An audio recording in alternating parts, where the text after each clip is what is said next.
اهلا بيكم. النهارده هنعمل الممبار على طريقة امي، الطريقة الاصلية اللي بتخليه طعمه مميز جدا.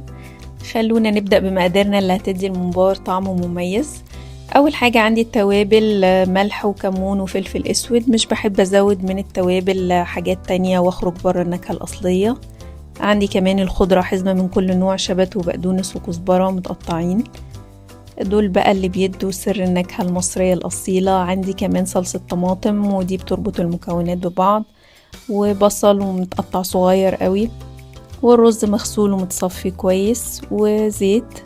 دي مكونات بسيطة جدا، بس النتيجة بقى بتبقى طعم يوديك على أصل الأكلة البلدي. أول حاجة ببدأ بيها بنزل بالبصل في بولة فاضية،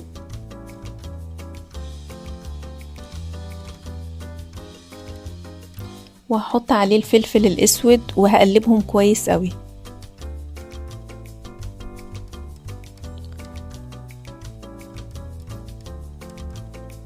والخطوة دي بتفرق جدا في الطعم بعد كده.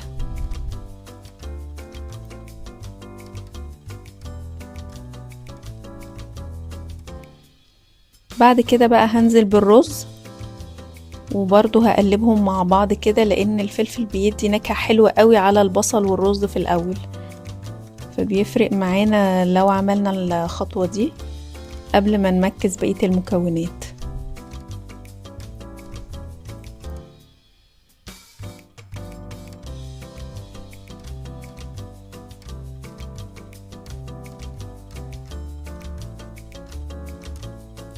هبدأ انزل بقى بعد كده بالخضرة،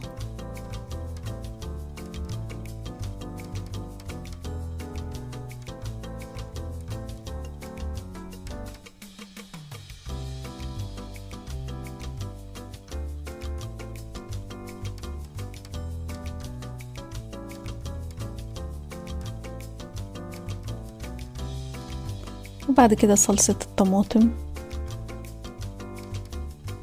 وكل ما انزل بحاجة هقلبهم الاول قبل ما اضيف حاجة تانية جديدة. بعد كده بقى التوابل، بقى الملح والكمون،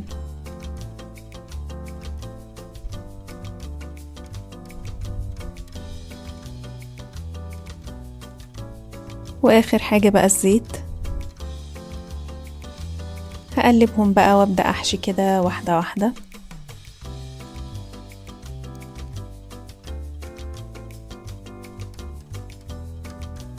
وانا بحشي مش بملاه قوي رز، بحاول افضيه كده لتحت ويبقى متهوي شوية عشان ما يتفتحش اثناء السلق، او يتملي قوي ويبقى مش حلو والرز متكدس، او الاقيه يعني جزء مستوي وجزء لا مش مستوي. فبحاول يبقى يعني فاضي كده شوية. بتفرق جدا في السوى والطعم.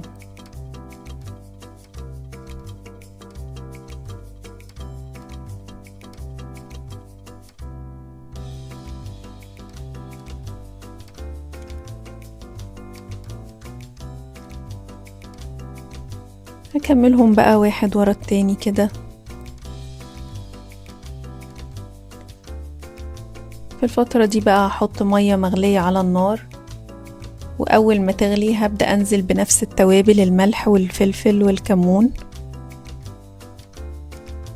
وابدأ أنزل بقى بالممبار، بس صباع صباع كده، يعني واحدة ورا التانية، بلاش أنزل بيهم كلهم مرة واحدة، وهي أول ما بنزل بيه بيبدأ يقفل على طول من الناحيتين. وده بعد ما اتسلق قعد حوالي ساعة وربع على النار. وبعد كده بقى في طاسة فيها زيت سخن، وابدأ أقلي واحدة واحدة كده.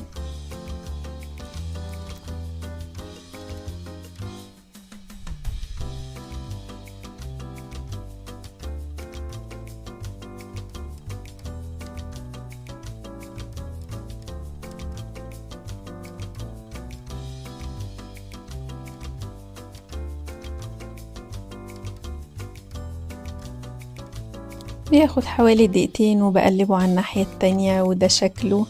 جربوه ان شاء الله يعجبكم، وبألف هنا. اشوفكم في فيديو جديد.